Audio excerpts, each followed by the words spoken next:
নমস্কার, আমি সৌরনীল। আমি একজন অ্যাক্সিডেন্টাল ইঞ্জিনিয়ার। আসলে আমি সিনেমা বানাতে চেয়েছিলাম, বুঝলেন তো। আমি 3টে শর্ট ফিল্মও বানিয়েছিলাম, বেশ কিছু ফেস্টিভ্যালে গেছিলো, তারপর অ্যাওয়ার্ডসও পেয়েছিল। কিন্তু তারপর যা হয়, ওই ইন্ডিপেন্ডেন্টভাবে কাজ, আপনারা সবই জানেন, বুঝতেই পারছেন। এখন আমি পড়াই, ছবি তুলি, একটু আধটু লেখালেখির কাজ করি, আর টুকটাক অভিনয়ের কিছু কাজ এলে করি। কিন্তু এই যে পডকাস্ট, এই আইডিয়াটা আমার ফার্স্ট যখন মাথায় এলো, আমি ভাবলাম এটা কাকে বলা যায়। তো আমি বললাম আমার বন্ধু দেবপ্রিয়কে। এই যে ঘুম চোখে উঠলো সব, দেখুন, এ হচ্ছে দেবপ্রিয়, আমার বন্ধু। রবীন্দ্রভারতী থেকে ড্রামা নিয়ে পাশ করেছে, ভেবেছিল অভিনেতা হবে, খুব বড় মাপের একজন অভিনেতা। আমার ছবিতে এরা অভিনয়ের কাজও করেছিল, বেশ ভালো, খারাপ করেনি। তো তারপর টলিগঞ্জে এদিক ওদিক কিছু টুকটাক ছোটো ছোটো রোল করলো। কিন্তু এখন দেখুন, সকালবেলা যাচ্ছে কাঁধে ব্যাগ নিয়ে, আর সাদা জামা কালো প্যান্টের মধ্যে গুঁজে কর্পোরেট লাইফ। খুব চাপ, বুঝলেন। তোকে বললাম আমাদের এই আইডিয়াটা, বললো বাহ সুন্দর, চলো শুরু করা যাক। তো ও আসলে না হতে চেয়েছিল অভিনেতা, কিন্তু এই যে এখন এই গোটা পডকাস্টটাও ডিরেক্ট করে, ডিরেক্টর হয়ে গেল।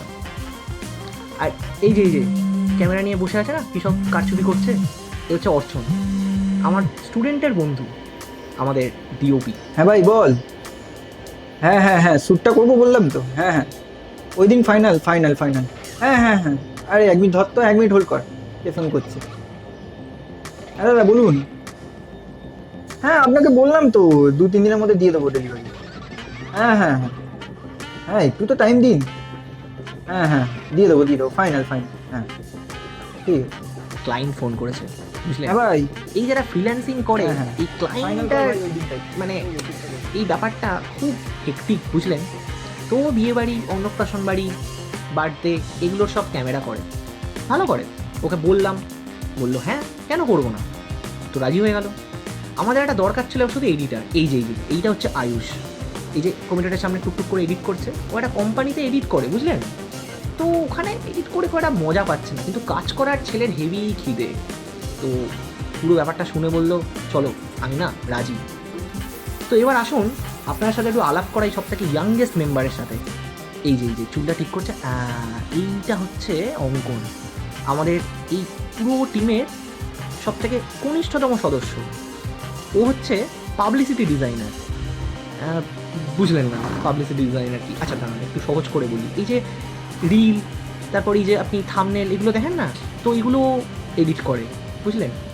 এই দেখুন আবার কী সব টাইপ ফাইপ করে লিখছে, ভালো ছেলে, কাজের ছেলে। আমি তো সৌরনীল, আপনার সাথে এতক্ষণ কথা হচ্ছিল।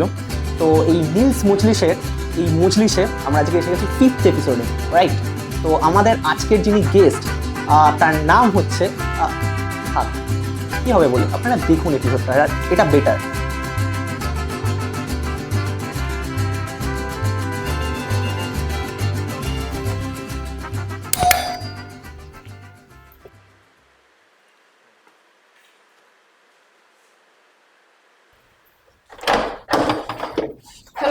হ্যালো, অনেকটা দেরি হয়ে গেল। হ্যাঁ, মাইক অনেকটা যা দূর না? গরমও পড়েছে। হ্যাঁ বলছি, এই শোনো, মাইকটা। তুই মাইকটা তুমি পড়ে নাও, আমরা হ্যাঁ, এরকম ভাবেই আমরা শুটটা করতে চাই। চলো। Meet tomato. হ্যালো। হ্যালো করে দাও সবাইকে। হ্যালো। হ্যালো করে দাও। হ্যালো, ওকে হ্যালো, বেঁধে হ্যালো। রাখা হচ্ছে, কারণ ওকে যদি ছেড়ে রাখা হয় তাহলে ওরই পডকাস্টটা করতে হবে, আমার আর হবে না। নামটা খুব কিউট, আমার হেভি পছন্দ। টমেটো। ফার্স্ট টাইম শোনো না, তুই মাইকটা পড়া।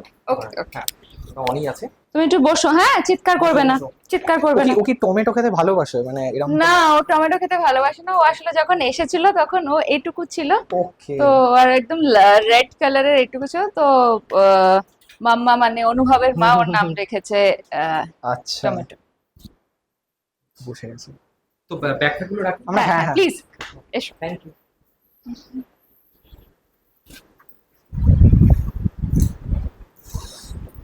বসো, কি খাবে বলো? চা, জল, কোল্ড ড্রিঙ্ক? জল হলেই হয়, গরম। জল, হ্যাঁ হ্যাঁ। ওকে। গরমে জল। আচ্ছা, বটলে দিচ্ছি। হ্যাঁ,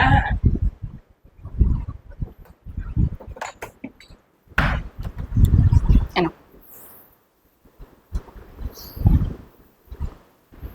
থ্যাংক ইউ। অনেকটা সময় লাগলো তোমাদের আসতে? না না, মোটামুটি চলে এসেছিলাম। অনেকটা দূর, একটু দূর, হ্যাঁ ঠিক আছে। কিন্তু আমাকে রোজ যেতে হয় এখান থেকে শুটিং করতে। এটাই আমিও ভাবছি আমরা আসার সময়। কিন্তু হ্যাঁ, জাস্ট বিকজ এখানে থাকতে খুব ভালো লাগে। জায়গাটা খুব সুন্দর, হ্যাঁ, ওই জন্যই মানে জায়গাটা খুবই সুন্দর। যদি মানে আমরা যখন আসছিলাম ব্যাপারটা দেখলাম, পুরো আশপাশে খুব সুন্দর। এখানে মানে কলকাতার তুলনায় এতটাই বেশি গ্রিনারি, এতটা আর ইয়ে, খুব শান্ত, শান্ত, মানে ওই নিরিবিলি। কলকাতার থেকে। হ্যাঁ, সেই জন্যই মানে এখানটা থাকা মানে একটু এখানে কষ্ট। কতদিন আছো তো? এখানে আমরা খুব বেশি দিন নেই, এখানে এর আগে আমরা সল্ট লেকে ছিলাম আচ্ছা অনেকদিন। আচ্ছা। তো এটাই আমরা রয়েছি এই 4 মান্থস মতো, মানে সবে শিফট করা হয়েছে, আচ্ছা, মানে এখনো এটা রেডি নয়। ফ্ল্যাটটা একদমই ওকে। স্ক্র্যাচ অবস্থায় ছিল। তো আমরা দেখে আমাদের সবকিছু এত পছন্দ হয়ে যায় যে আমরা মুভ করে যাই। তো এখনো অনেক কিছুই হওয়া বাকি রয়েছে আর কি, খুব সুন্দর সুন্দর। ইনকমপ্লিট অবস্থায় রয়েছে। আচ্ছা, তোমরা নতুন শিফট করেছো? আমরা নতুন শিফট হ্যাঁ করেছি মানে এখানে, সেটাই, একদম। একদম রিসার্চ। না, আগে তোমাদের বাড়ি কোথায়? না, সল্ট লেকে আমরা ছিলাম, মানে অ্যাকচুয়ালি অনুভবরা তো এটা অ্যাকচুয়ালি অনুভবদের বাড়ি, আচ্ছা, আমি ওদের সাথে থাকি। আচ্ছা, হ্যাঁ। তো তোমরা অ্যাকচুয়ালি আগুনপাড়া? আমি আগরপাড়ার মেয়ে। আমার টালিগঞ্জে একটা ফ্ল্যাট নেওয়া রয়েছে, কিন্তু জাস্ট সেখানে থাকতে আচ্ছা, ভালো লাগে, আচ্ছা। তাই আমরা সবাই এখানে থাকি। আর আমার মা বাবা আগরপাড়ায় থাকে। আমি আজকাল লাস্ট কদিন ধরে আগরপাড়ায় ছিলাম, আজকে আবার ফিরলাম। তো এখানে তুমি আমাদের, এখান থেকেই মানে ডেইলি তাহলে তোমার কাজের সূত্রে যাতায়াত করো?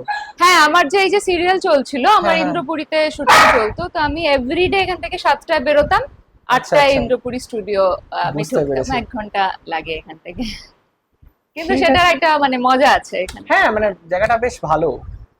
এখানে এই ছুটির দিনগুলো আমরা খুব ভালো ইয়ে করি। আর স্পেশালি মানে বর্ষাকালটা এখানে এত মানে যখন আচ্ছা। দেখাবো তোমাদেরকে, এত ওই দিকটা তো পুরো গ্রিনারি হ্যাঁ, আছে পুরো গ্রিনারি, লেক, ইয়ে। তো ওটা দেখে আমাদের মনে হচ্ছে ঠিক আছে 1 ঘন্টা ট্রাভেল করে নেব। না না, খুব ভালো, খুব তো ভালো। এই হচ্ছে ব্যাপার। ঠিক আছে, তাহলে এবার আমরা, দেখে নি কোথায় কি সেটআপ। হ্যাঁ সেটাই দেখে নে তাহলে। এখানটা একটু কিছুটা করা যেতে পারে। এখানটা আমরা একটা করতে পারি। দেখি ভেতরে একটু আরো দু একটা বারান্দায় ব্যালকনি দিকটাও একটু করা যায়। এখানে একটা ওই ব্যালকনিটাতে ওই আমরা বেলাটা খুব সুন্দর একটা balcony। ঠিক ঠিক ঠিক।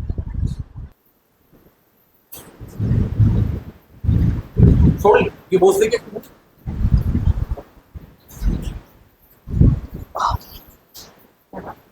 ঠিক আছে, ঠিক আছে। একদম। তোরা তুমি ঢুকে পড়ো, সেট হয়ে গেছে। মানে আমি অনশট ঢুকবো না আগে ঢুকে যাবো? মানে ও কিছু বলবে আমি ঢুকবো? না, কিছু না। ওকে ওকে, যাই। চলো, ঢুকে পড়ো।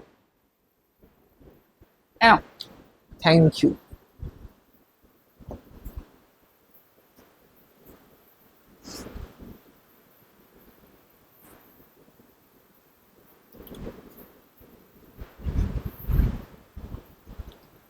কি অন আছে তো?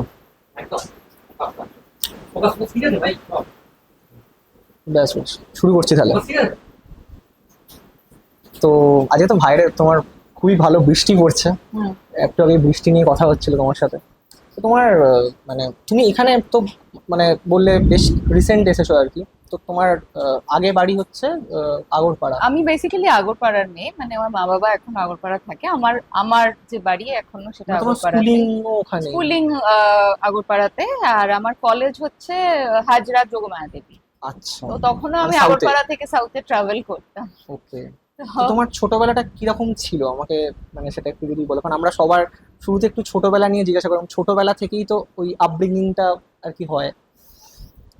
দেখো, আমার ছোটবেলা বলতে আমি প্রচন্ড ভাবে একটা ইন্ট্রোভার্ট বাচ্চা ছিলাম। ইন্ট্রোভার্ট? হ্যাঁ, মানে একদম কথা বলতাম না। এখন যে তোমরা আমাকে কথা বলতে দেখছো, সেটা আমি একদম বলতাম না। আমাকে 10টা প্রশ্ন করলে আমি একটা উত্তর দিতাম, সেটাও হ্যাঁ নাই। আচ্ছা। এবং যেটা ছিল, আমি খুব ম্যাচিওর ছোটবেলা থেকেই। মানে আমার খুব মনে পড়ে না যে আমি কবে খুব ছোট ছিলাম। আমার মনে হয় যে আমি শুরু থেকেই বড় ছিলাম। আর আমার যেটা ইয়ে ছিল, আমি ভীষণই একটা মিডল ক্লাস ব্যাকগ্রাউন্ডে বড় হয়েছি। একটা ফাইন্যান্সিয়াল ক্রাইসিস গেছে একটা দীর্ঘ সময়ের জন্য, কিন্তু যেটা আমার হয়েছে, আমি আমার মা বাবা বা আমার ফ্যামিলির যারা অন্য, আমার জ্যাঠা জেম্মা, আমার পিসি, আমার মামা বাড়ির সবাই, তো আমি না, আই ওয়াজ ভেরি প্যাম্পার্ড। মানে প্যাম্পার্ড বলতে ওইরকম প্যাম্পার্ড নই। আমার বাড়ির লোকেরা শুরু থেকেই খুব আমার ওপর বিশ্বাস ছিল, এবং মানে যে কোনো কিছু ফ্যামিলির কোনো ডিসিশন, কোনো অনুষ্ঠান হবে, সেখানে কি খাওয়া দাওয়া হবে, যাই হবে সবসময় সবাই আমার সাথে আলোচনা করে করতো।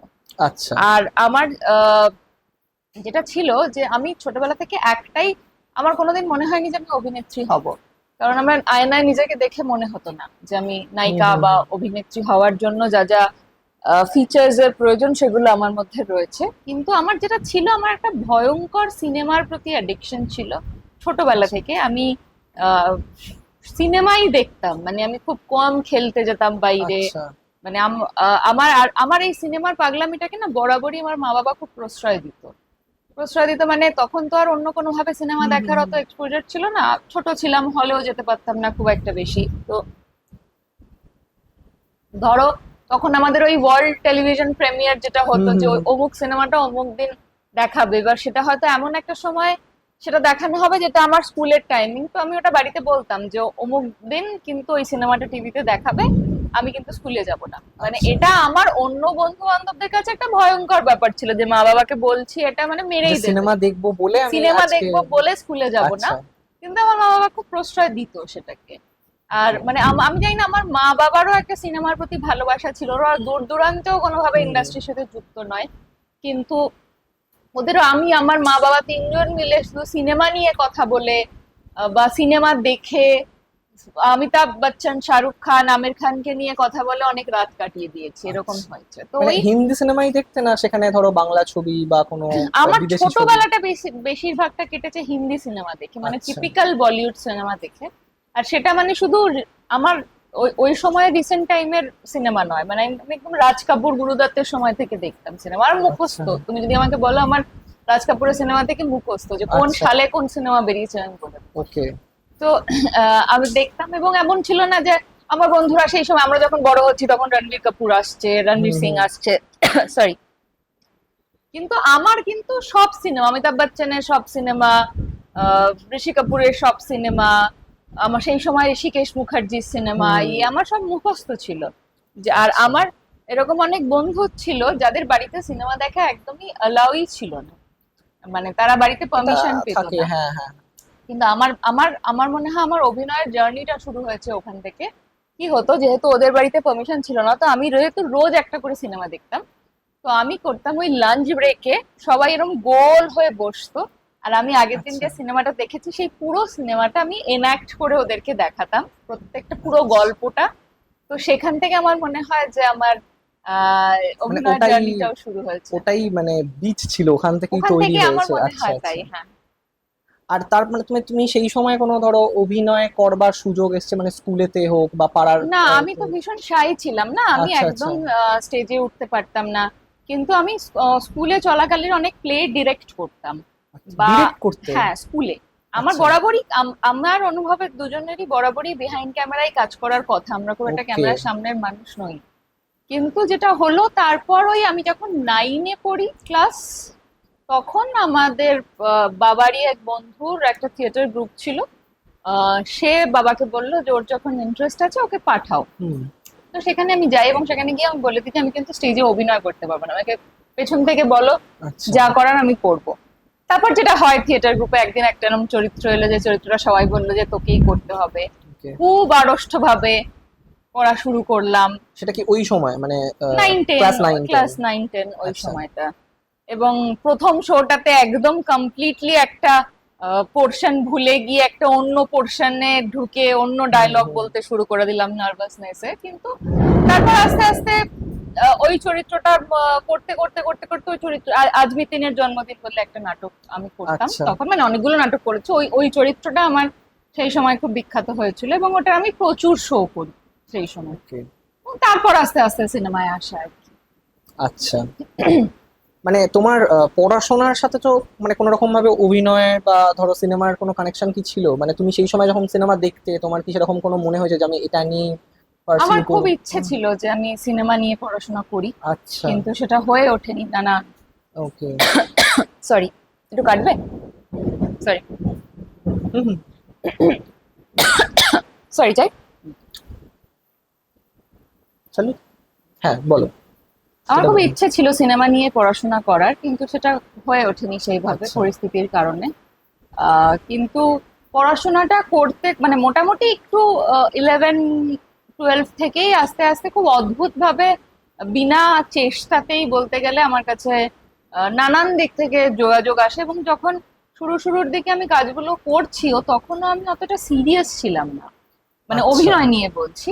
এবং আমার ধারণাই ছিল না যে আমি কমপ্লিটলি একটা জিরো ব্যাকগ্রাউন্ড থেকে এসে হুম। কিভাবে এখানে যে একটা ফুল টাইম ক্যারিয়ার আমি এখানে করব এটা সম্পর্কে আমার কোনো ধারণা ছিল না। ওই জন্য যখন টুকটাক কাজ আসছে তখন আমি ভাবছি যে হয়তো আসছে, কোনো কারণে এসেছে, হুম হুম। সেই মানে এটা থেকেই যে আমার ক্যারিয়ার হবে বা আচ্ছা। সেইটা আমি কিছু ভাবিনি তখন প্ল্যান ছিল না সেটা। তখন প্ল্যান ছিল না। আচ্ছা। তো মানে তোমার ছোটবেলাতে তুমি পড়াশোনাটাকেও কি সাইমালটেনিয়াসলি ব্যালেন্স করে গেছিলে নাকি পড়াশোনা? পড়াশোনাতে আমি ভালো ছিলাম, মানে আমাকে কোনোদিন কেউ খুব একটা পড়তে বসতে দেখতো না। আমি খুব কম পড়তাম, আমি রাত্রিবেলা পড়াশোনা করতাম। আচ্ছা। আর আমার না ছোটবেলা থেকে একটা জিনিস হচ্ছে, আমাকে খুব গল্প অ্যাট্রাক্ট করে। মানে আমি ছোটবেলায় যখন একদম খেতে চাইতাম হুম। না, কিন্তু আমাকে যখন গল্প বলে খাওয়ানো হতো তখন আমি মানে হয়তো যা খাই তার ডাবল খেয়ে নিলাম, কারণ আমার খাওয়াটার দিকে মনই আচ্ছা, নেই, আমি গল্প আচ্ছা। শুনছি। তো যেখানেই একটা গল্প বলার মিডিয়াম থাকতো, ওই জন্য পড়াশোনাটাকেও না আমি যে সাবজেক্ট গুলোতে স্টোরি থাকতো, সেটা হিস্ট্রি হোক বা পলিটিক্যাল সায়েন্স হুম হুম। হোক, জিওগ্রাফিক্যাল কোনো এরিয়া, বা পুরো বিষয়টাই আমার কাছে মানে গল্পের মতো ছিল। তো আচ্ছা। আমার মেমোরি খুব ভালো ছিল, আমি যদি একবার আমাকে যেটা বলা হতো গল্পের মাধ্যমে সেটা আমার মনে থেকে যেত, আমি হয়তো ওটা আর পড়িও না।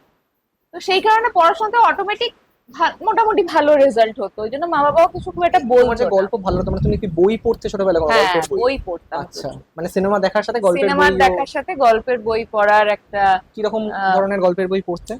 আমি মোটামুটি আমার 7-8-9-এর মধ্যেই আমার অনেকটা শরৎচন্দ্র, সুনীল গঙ্গোপাধ্যায়, আচ্ছা। শীর্ষেন্দু মুখোপাধ্যায়, সমরেশ মজুমদার, তারপরে পরবর্তীকালে একটু আহ, প্রথম শুরুটা বাংলা বই দিয়েই হয়, যেহেতু হুম মা হুম হুম। মা থেকে পাওয়া এই জিনিসটা।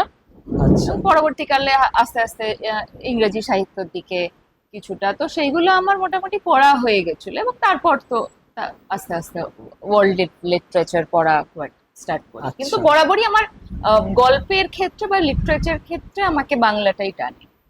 আচ্ছা। তো তারপরে সিনেমায় আসা প্রথম মানে কিভাবে, মানে তোমার প্রথম ছবি কি, মানে সেটা কি, মানে আমরা যেটা সকলেই যে ছবিটা নিয়ে জানি, ধরো হীরালাল। অ্যাকচুয়ালি হিরালালি, মানে বিষয়টা হচ্ছে যে আমি যখন ক্লাস 11-এ পড়ি হুম। তখন আমি আমাদের একটা ভয়ঙ্কর ফাইন্যান্সিয়াল ক্রাইসিস চলছিল তখন। আচ্ছা। আর আমার আমার কি হতো, আমার তখন আহ, মানে হাত খরচা চালানোর জন্য আমি টিউশন পড়াতাম প্রচুর। ওকে। তো আমি যখন ক্লাস 11-এ পড়ি তখনই আমার কাছে ক্লাস 10 অব্দি ব্যাচ পড়তে আসতো, তো সারা মাস পড়াতাম। তো হঠাৎ করে একদিন আমাদেরই থিয়েটার দলের একজন ছিল, যে ইন্ডাস্ট্রিতেও কাজ করতো, সে বলল যে একটা ছবি হচ্ছে বাংলাদেশের, বাংলাদেশের? হ্যাঁ, আচ্ছা। গিয়াসউদ্দিন সেলিম বলে একজন আছে, বাংলাদেশের খুব বিখ্যাত ডিরেক্টর, যে মনপুরা বানিয়েছিল। চঞ্চল চৌধুরী, চঞ্চল হ্যাঁ চৌধুরীর হ্যাঁ first cinema. First cinema. Giasuddin সেলিমের সেকেন্ড সিনেমা, মানে আফটার মনপুরা ওটা ছিল সেকেন্ড সিনেমা, স্বপ্নজাল। ওকে। তো স্বপ্নজালে হিরোইন ছিল পরিমণি, তো পরিমণির বোনের একটা পার্ট ছিল। তো সেটা আমাকে বলা হয় এবং আচ্ছা। সেটা আমি করতে যাই, এবং কোনো আমার আইডিয়া নেই কি করে ক্যামেরার সামনে হুম দাঁড়াতে হুম হয়, হুম। কি করে ডায়লগ বলতে হয়, নো আইডিয়া। তো আমি যাই এবং আমাকে যেরম যেরম বলে আমি সেরম সেরম করি, যে এদিকে তাকিয়ে এটা বলো, এখানে এটা বলো, ইয়ে। আচ্ছা। তো কোনো আইডিয়া ছাড়া আমি ওটা করি 11-এর শেষের দিকটাতে। কিন্তু তুমি তার আগে তো থিয়েটারে থিয়েটার করেছি তার আগে। ছিলে, হ্যাঁ। থিয়েটারটাও কিন্তু আমার একদম মফস্বলের থিয়েটার, আমি কিন্তু আচ্ছা। কলকাতা বেস থিয়েটার খুব কম করেছি। ওকে। এবং করতাম না এই কারণে যে ওই তখন মানে যে দলটা, মা বাবার একটা ভয় ছিল হুম তখন। হুম হুম।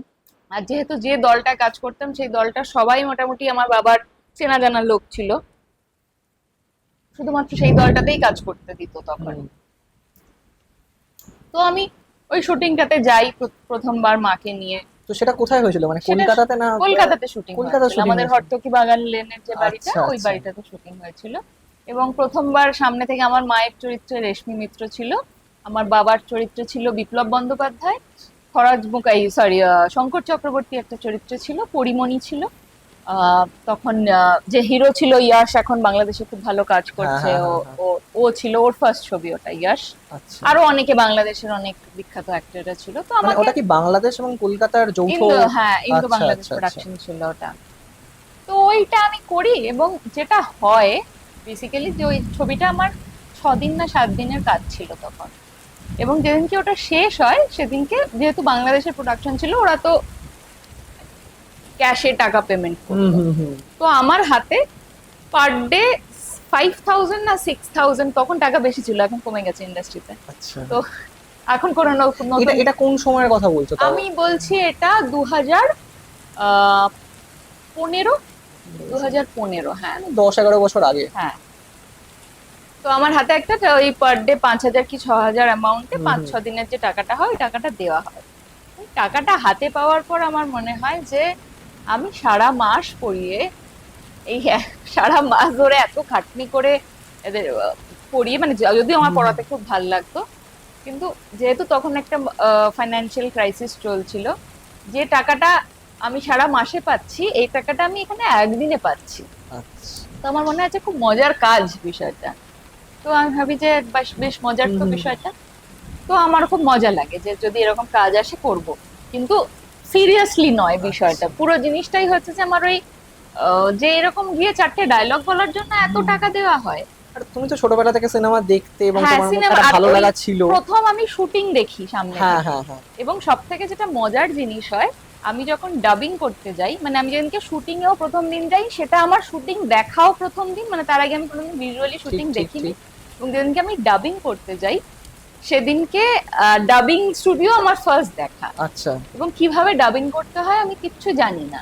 তো আমাকে প্রথম ডাবিং করা শেখায় হচ্ছে গিয়াসউদ্দিন সেলিম।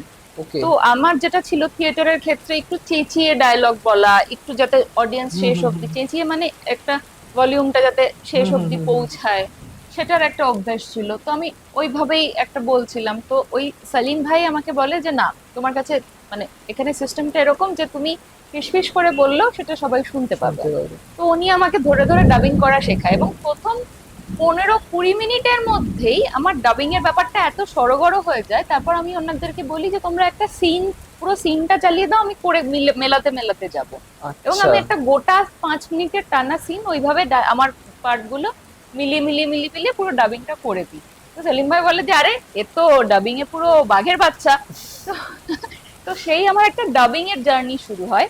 আর ওখানকার যে সাউন্ড রেকর্ডিস্ট ছিল, সে বলে যে তোমার তো ভীষণ ট্যালেন্ট রয়েছে ডাবিং এ, তুমি করবে ডাবিং এর কাজ। আমি আবার ভাবি যে হ্যাঁ, টাকা দিলে কেন করবো না। হুম, তো তারপর থেকে আমাকে টুকটাক ওরা যখন কোনো ডাবিং এর প্রয়োজন হতো, বা অনেক ছবি হয়েছে সেই সময় যেখানে আমার বয়সী কোনো হিরোইন, কিন্তু তার ভয়েসটা ওদের ভাল আচ্ছা। লাগছে না, তো আমাকে ডেকে আমি অনেকগুলো ছবি সেই সময় পুরো ভয়েসের কাজ করি। ওকে। এবং তারপর টিভিসি তো সবকিছুর আমার এটা আচ্ছা, আমার, আচ্ছা। আমি ততদিনে বাই দ্য টাইম আমার এই সব করতে করতে, এবং তারপর কিছু টুকটাক আমার কাছে মডেলিং এর কাজ আসে। আচ্ছা, এবং এই সবকটাই কিন্তু খুব অদ্ভুত ভাবে আসে আমার। আমি নিজে খুব মানে একটা এইভাবে তোমার যে শুরুটা হলো আর কি, শুরুটা যে হয়, হ্যাঁ। মানে এবার এখনো অব্দি আমার প্ল্যানিং ছিল হচ্ছে যে যেটা চলছে চলছে খুবই ভালো, আমি কলেজে ভর্তি হই, তারপর হুম হুম যেটা চলছে সেটা খুব ভালো, কিন্তু আফটার অল মানে তো আমাকে যেহেতু ঠিক একটা ঠিক সিকিউর ঠিক ঠিক। প্রফেশনে যেতে হবে, চাকরি করতে হবে, আমি সেই সময় চাকরির জন্য পড়াশোনা করছি, কলেজেও পড়ছি। তো এটা ছিল হচ্ছে আমার ইনিশিয়াল জার্নি। আচ্ছা, তারপর আমি যখন কলেজের ফার্স্ট ইয়ারে, তখন একটা আহ, নাটকের একটা বিষয় নিয়ে একটা মুভমেন্ট হচ্ছিল, ওকে। যেখানে একটা লোকের বিরুদ্ধে একটা অভিযোগ ওঠে, এবং সেটা নিয়ে একটা আন্দোলন হয়। এবং আমি হুম। বিশেষত কোনোদিন এইসবের মধ্যে যাই না, মানে মানে আমি সাপোর্ট করলেও হুম, খুব হুম, একটা হুম। আমার যেহেতু অনেকটা ডিস্টেন্সে থাকতাম, সবকিছু মিলিয়ে আমার যাওয়া হয় না। আচ্ছা। কিন্তু সেদিনই কি একটা মনে হলো, আমি গেলাম সেই মুভমেন্টটাতে। এবং আমি খুব ওখানে, মুভমেন্ট হচ্ছে, সবাই রয়েছে হুম, হুম, হুম। থিয়েটারে, সব সব মানে স্বনামধন্য যারা। তো ওখানে অরুণ দা, মানে ডিরেক্টর হুম, অরুণ হুম। রয়, হিরালালের ডিরেক্টর, সে ওখানে এই প্ল্যানিং এই গেছে, তার তখন হিরালালের সব কাস্টিং হয়ে গেছে, শুধু হেমাঙ্গিনী কাস্টিং হয় আচ্ছা তো তুমি কথা বলতে দেবে না? বসো বসো বসো। একটু বস, একটু বস, একটু পরে খাবো আমরা, একটু পরে। আচ্ছা আমরা এখানে তাহলে একটু কেটেই নিচ্ছি। আমরা পেয়ে গেলাম। হ্যাঁ। ওদিকটা চলো। ঠিক আছে।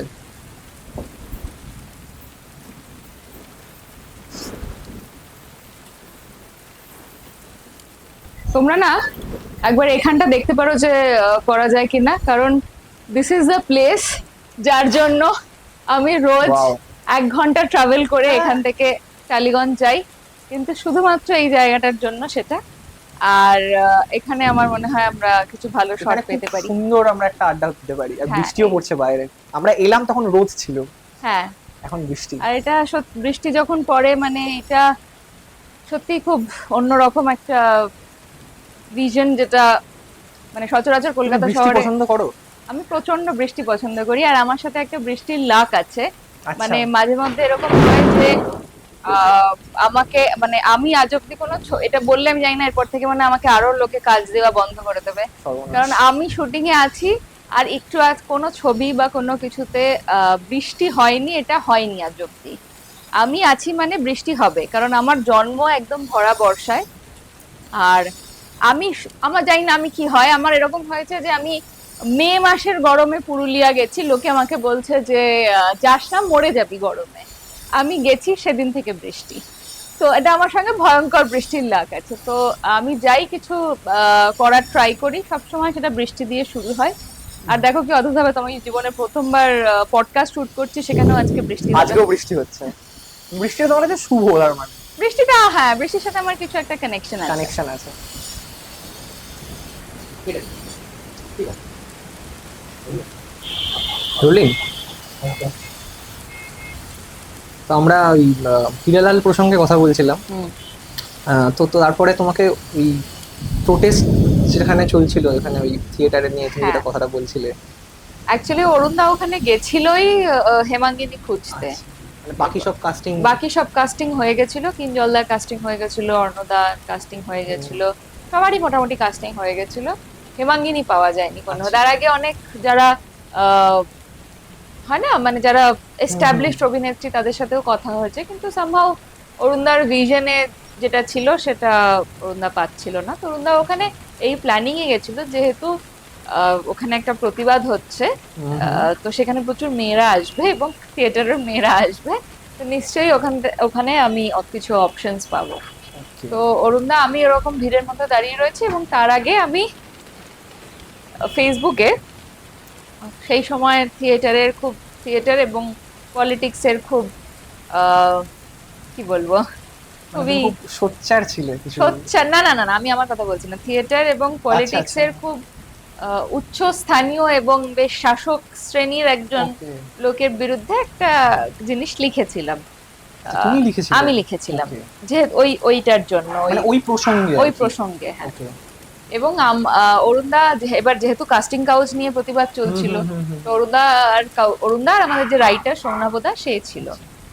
তো ওরা গিয়ে সাহস করে আমাকে বলতে পারছে না যে ওই সিচুয়েশনটার মধ্যে, আর আমি একদম প্রচন্ড প্রতিবাদ ঠিক, করছি ঠিক। ওখানে যে তুমি অভিনয় করবে কিনা। তো অরুণদা ওখানে ওদেরই এক পরিচিত মহিলাকে আমাকে ডাকতে পাঠায়। আচ্ছা। তো সেই মহিলাটা আমাকে এরকম হাতটা ধরে টেনে বলে, "এই শোনো, তুমি একটু সাইডে এসো।" এবার আমি ভাবছি যে আমি যেহেতু একজনকে নিয়ে এরকম লিখেছি, তো লিখেছিলে। আমাকে হয়তো সাইডে নিয়ে গিয়ে থ্রেট করা হবে, সেই জন্য ডাকা হচ্ছে। আর আমি ভাবছি যে কোনো রকমে আমি এই মহিলাকে কাটিয়ে দিই, তারপর আমি ভিড়ের মধ্যে মিশে যাবো, আমাকে আর খুঁজে পাবে না। আর সেই মহিলাও নাছোড় বান্দা, আমি বলছি যে আপনি যান, আমি আসছি। সে বলছে না না, তুমি এক্ষুনি এসো। তারপর বিরক্ত হয়ে বলি, আচ্ছা ঠিক আছে, বলুন কি হয়েছে। তো তখন ফার্স্ট আমার অরুণদার সাথে দেখা হয়। অরুণদা সৌনভদা দুজনে দাঁড়িয়ে ছিল। তো আমাকে বলে যে তুমি সিনেমায় অভিনয় করবে, যদি মেন ক্যারেক্টার হয়। আমি বললাম যে দেখুন, আমি টুকটাক অভিনয় করেছি, থিয়েটারও করেছি বহু বছর ধরে, মডেলিং করি, ভয়েস ওভার আর্টিস্টের কাজ করি, কিন্তু মানে আপনারা মানে যেটা বলছেন সেটা তো অনেক একটা সিট, তখন আমি জানি না হিরালাল আচ্ছা, বা আচ্ছা। কিছু, যেহেতু আমাকে বলছে যে মেন চরিত্রে। তো আমি তারপর আমার এবার তখনও অবধি আমার সিনেমার ডিরেক্টর, বা এই সম্পর্কে ধারণাটা খুব অন্যরকম ছিল, যে তারা একটা বড় গাড়ি থেকে নামে প্রচন্ড পলিশ দিয়ে, আর অরুণদা একটা ফুটো ফুটো এরকম বিড়ি খাওয়া ফুটো ফুটো একটা পাঞ্জাবি, একটা হাওয়াই চটি পরে দাঁড়িয়ে রয়েছে। আচ্ছা। দেখেও কোনোভাবে কোনো সিনেমা ইন্ডাস্ট্রির যে বেসিক চাকচিক্যর তার দূর দূরান্ত। পরিচালক সুলভ যে না, যে কিছুই ব্যাপারটা নেই। সেরকম। তো আমি এরকম অরুণদার মাথা থেকে পা অব্দি দেখে বললাম যে আপনি ছবি বানিয়েছেন এর আগে নাকি, কি ছবি বানিয়েছেন?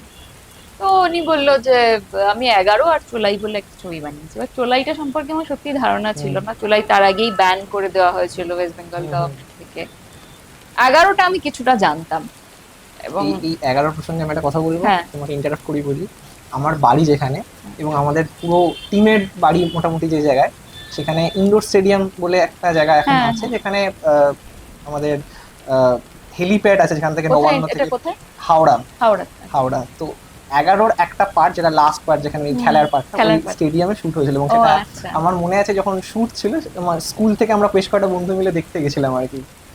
আচ্ছা। হ্যাঁ, তো তখন আমি তখন কোনোভাবে সিনেমা দেখতাম, তখন হ্যাঁ। অতটা সেভাবে জানতাম না। আমারও তাই হয়েছিল। এবার 11 সম্পর্কে আমি জানতাম, আমি শুনেছিলাম। এবার তখন আমার একজন বন্ধু ছিল, আহ, তার সাথে আমি ফিরি, এবং তাকে আমি বলি জানিস তো এরকম একজন ডিরেক্টরের সাথে দেখা হয়েছিল, যে ওই যে এবার সে ছিল হচ্ছে মোহনবাগানের ডাই হার্ট ফ্যান, আর যারা মোহনবাগানের ফ্যান তাদের জন্য 11 খুব ইম্পর্টেন্ট একটা প্রচন্ড ছবি। ওর important। কলার টিউনে ওই আমাদের সূর্য মেরুন গানটা থাকতো সবসময়। তো আমি বলেছি যে তোর কলার টিউনটা রয়েছে না, ওই গানটার যে সিনেমা সে ডিরেক্টর। এবার আমি বলছি যে কি জানি কিরকম কি হবে, যা রাত থেকে বাবা যেরকম এইসব চলছে টুকটাক সেসবই চলি, শুধু শুধু গিয়ে লাভ নেই। তো সে আমাকে বলে 11 ডিরেক্টর তোকে ডেকেছে, তোকে যদি এই স্ক্রিনের এই পাশ থেকে হেঁটে ওই পাশে যাওয়ারও রোল দেয় তাও তুই যা, তুই এসব টাইম পাস গুলো বন্ধ কর, যা করছিস এইসব ছেড়ে ওইটা যা, এটা একটা সিরিয়াস কাজ। তো আমি নেক্সট দিন যাই এবং আমি ঢুকে দেখি, যেহেতু থিয়েটার করতাম তো তখন আমাদের কাছে অর্ণদা ওয়াজ এ বিগ স্টার থিয়েটারের। কিঞ্জলদাকেও চিনতাম, মানে পরিচয় ছিল না কিন্তু দেখতাম, নাটক দেখতাম।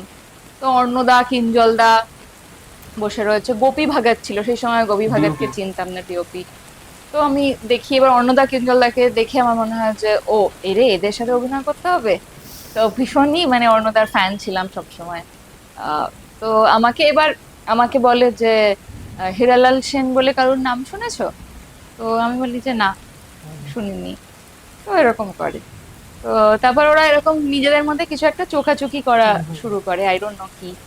তো আমাকে বলে যে তোমাকে কিন্তু যে রোলটা দেওয়া হবে সেই রোলটার যে মহিলা, সে আসতে মানে আমাদের পিরিয়ডটা প্রায় 100 বছরের ওপর পুরনো, এখানে, হ্যাঁ। এবং তোমাকে কিন্তু সেই সময় তোমার, তখন আমার বয়স ধরো 20, তো তোমাকে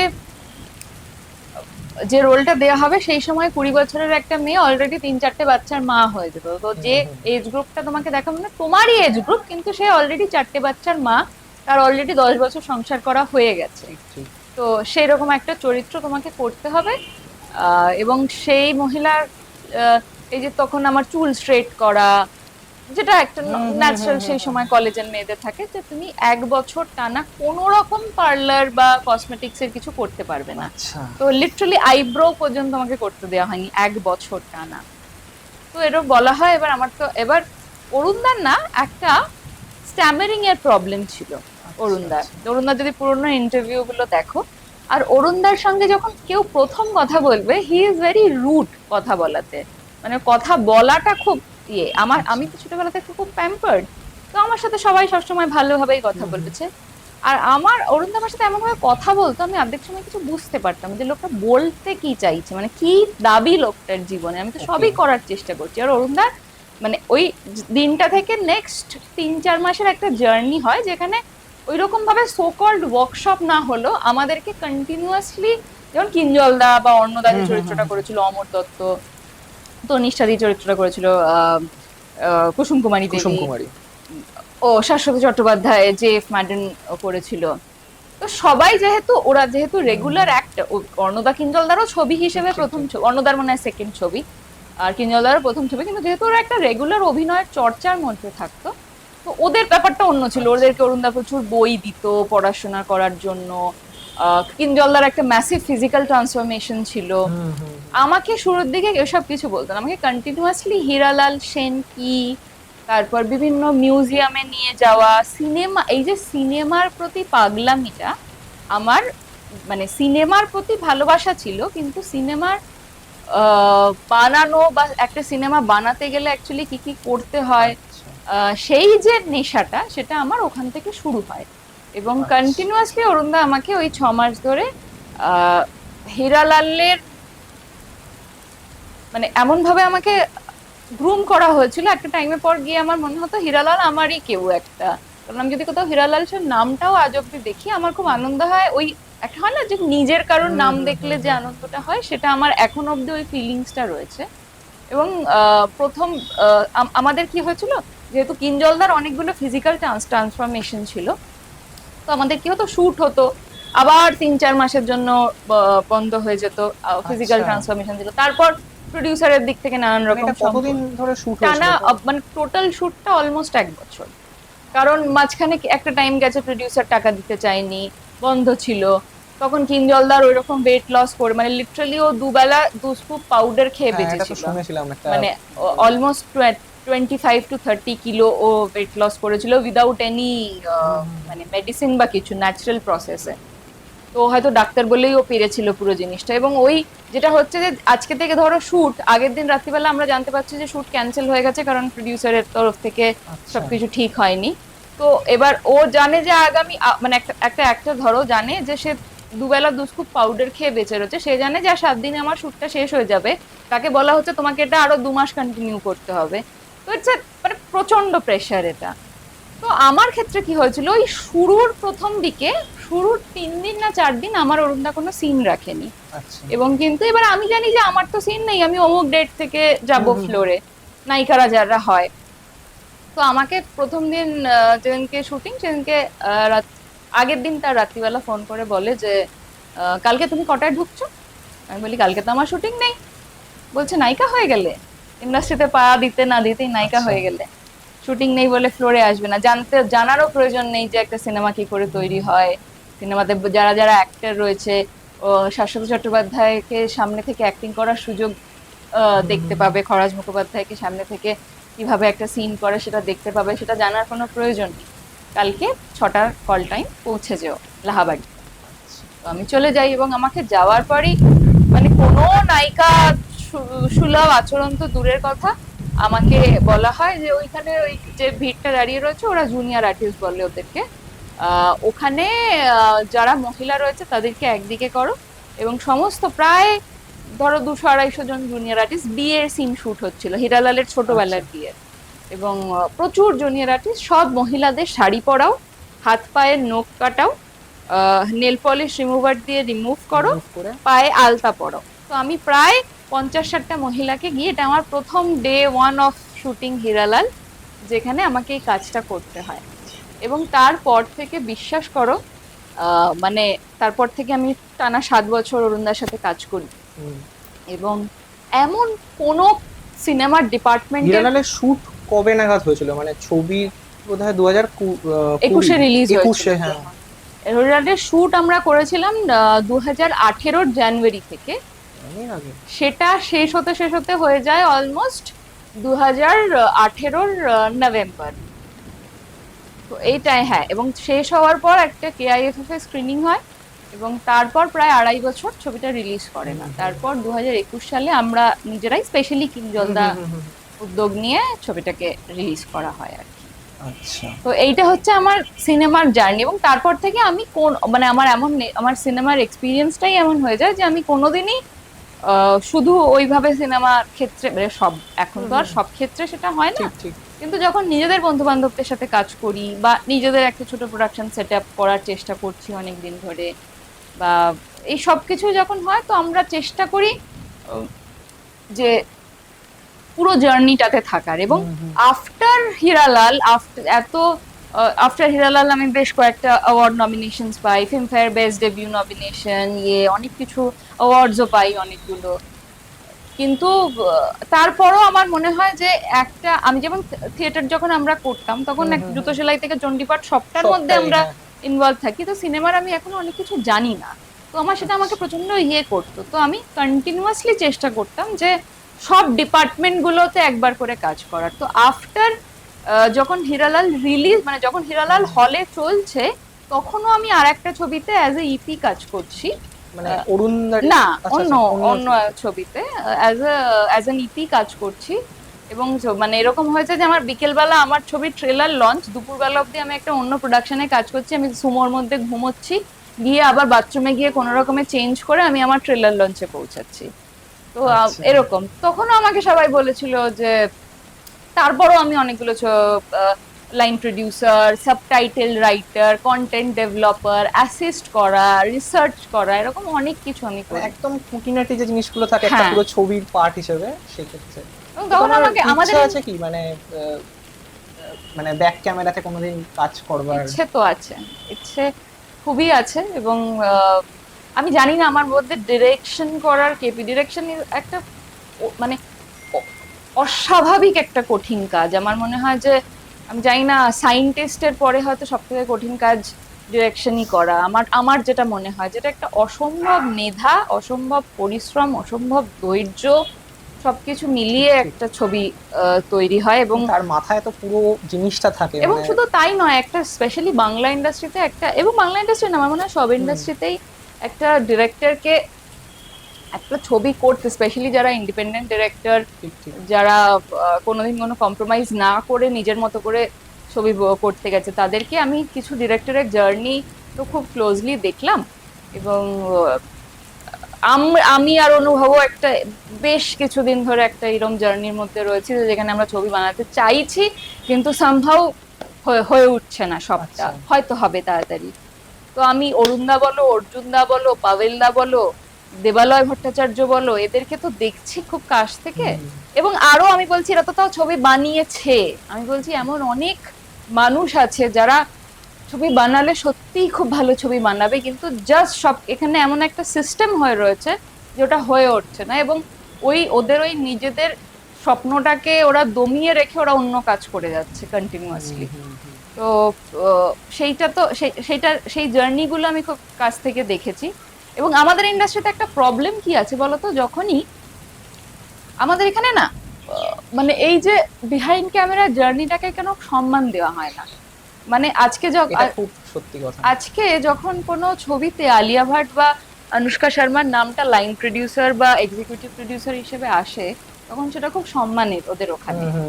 কিন্তু আমাদের এখানে যখন অনুষ্কা চক্রবর্তীর নাম একটা ছবিতে অ্যাজ এ লিড ক্যারেক্টারে রয়েছে, বা একটা ছবিতে এক্সিকিউটিভ প্রডিউসারে আসছে, তখন সবাই বলতে যে ও তো ইপি হয়ে গেছে, ওকে আর কি, ও আর কি নায়িকা হবে। মানে মানে ওই এইটা, হায়ারার্কিটাকে এখানে হ্যাঁ, মানে তুমি ওটা কিছুতেই এখানে লোকেরা বুঝতে, এখন অনেকটা চেঞ্জ হয়েছে। আহ, এখন অনেকটা লোকজন আস্তে আস্তে ন্যাশনালি যেভাবে কাজ হয় সেই কালচারটা আসছে আস্তে Right. আস্তে। কিন্তু শুরুর দিকে এটা বোঝাতে, এবং আমি বোঝাতেই পারতাম না যে আমি যদি দুটো কাজই করতে পারি এবং আমি যদি দুটো কাজই করতে পছন্দ করি, তাহলে তোমাদের কি প্রবলেম। মানে আমি তো ঠিক, আমার ঠিক। অভিনয়টা যখন করছি তখন ওটা মন দিয়ে করছি, এটাও যখন করছি এটা আমি ভালোবেসেই করছি, তো কি প্রবলেম আছে একটা মেয়ে যদি দুটো কাজ করতে পারে।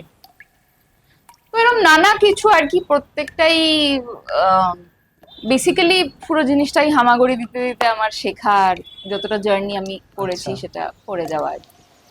আচ্ছা।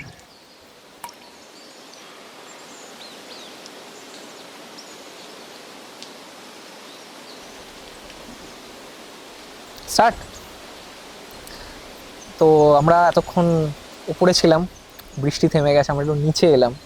তো এই জায়গাটা বেশ সুন্দর, মানে তোমাদের এমনি। হ্যাঁ, এই জায়গাটাতে মানে যেহেতু আমি একটু মফস্বলে বড় হয়েছি, আমি একদম সেই একটা ফ্ল্যাটের মধ্যে যেখানে শুধু আশেপাশে কংক্রিট ছাড়া কিছু দেখা যায় না, ওরকম জায়গায় আমার থাকতে একটু কষ্ট হয় কি না, বা থাকতে হয় না, অনেক সময় কাজের প্রয়োজনে টালিগঞ্জেরও থাকতে হয়। কিন্তু সেই জন্যই এইখানটা, এই বাড়িটা নেওয়া, যে যতটা সম্ভব একটু আমার আমার আমি অনেক সময় গাড়িতে গেলে বা বাড়িতেও যতক্ষণ আমি একা থাকি, আমি এসি বন্ধ করে দিই, আচ্ছা। পাখা অফ করে দিই, যতটা আমার ন্যাচারাল এয়ার, ন্যাচারাল লাইট খুব ভাল লাগে। তো ট্যান পড়ে যায়, তাও আমি অনেক সময় হয়তো হাঁটতে বেরিয়ে গেলাম, আচ্ছা মানে সেটা আমার আমার খুব, আমি গাড়িতে বাইরে গেলে তো খুব সুন্দর জায়গাটাও আছে, এখানে আমরা এখানে উপর থেকে হাঁটার দেখলাম। জন্য খুব সুন্দর জায়গা, হুম, মানে হুম, হুম। এই সামনেটাতেও ভীষণ সুন্দর এই জায়গাটা। আমার এটাই সব থেকে ভালো লাগে যে একটা বাচ্চার বড় হওয়ার জন্য বা একটা বয়স্ক লোক বা তাদের জন্য যে ঠিক ঠিক। একটা সুন্দর হাঁটার জায়গা, একটা খেলার জায়গা, প্রচুর মাঠ রয়েছে। হুম, আর হুম।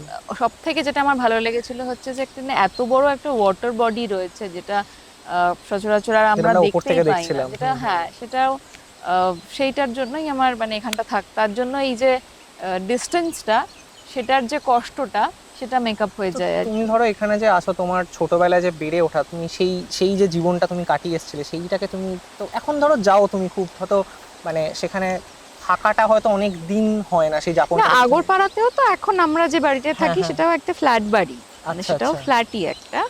কিন্তু যেটা হয় আগরপাড়ার ক্ষেত্রে, আগরপাড়ার আমার যে ফ্ল্যাটটা সেটা হুম। একটু স্টেশনের দিকটায়, মানে একটু আচ্ছা। শহরের দিকটায়। আর আমার মামা বাড়ির দিকটা আবার আরেকটু ইন্টে এরিয়াতে, আগরপাড়াতে। ওকে।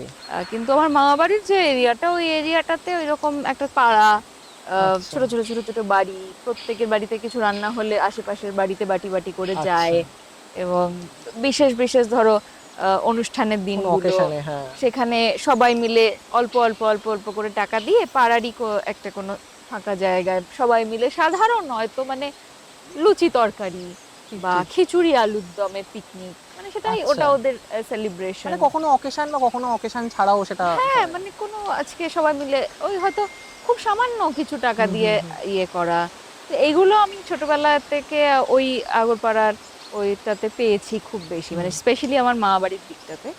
আর আগরপাড়াতে যেহেতু এত বছর ধরে আমরা থাকি, ওখানে আমার মায়ের জন্ম, আমার বাবা বরং পরে হুম আসে হুম হুম। ওখানে। তো যার জন্য কি হয় আর আমার মা বাড়িও ওখানে, তো ওখানে আমার আগরপাড়ার ব্যাপারে সব থেকে যেটা ভালো লাগে সেটা হচ্ছে যে ওখানে আমি যাই হয়ে যাই না হুম কেন, হুম। মানে আমি যদি হলিউডেও কাজ করি তাহলেও ওখানের জন্য আমি হচ্ছি হয় শান্তনুদার মেয়ে, না হলে শেফালির মেয়ে, বা অমুকের ভাগ্নি বা অমুকের বোন। ওখানে আমি যাই করি ওখানে আমার কোনোদিন কোনো পরিচয় তৈরি হবে না। এবং আচ্ছা। সেটা আমি প্রচন্ডভাবে এনজয় করি, যে আমার ভাল লাগে যে ওই একমাত্র জায়গা যেখানে সবাই আমাকে আমার শান্তনুদার মেয়ে বলে চেনে, বা শেফালির মেয়ে বলে চেনে, বা কারুর ভাগ্নি বলে চেনে, কারুর নাতনি বলে চেনে, কারুর বোন বলে চেনে। তো সেটা আমাকে খুব ওই ওখানে, তোমার শিকড় আর কি। হ্যাঁ ওটা আর কি হয় ওখানে না, সবাই গার্জিয়ান, হুম মানে হুম এমন হুম। এরকম ছোটবেলা থেকে যেহেতু সবাই চেনে।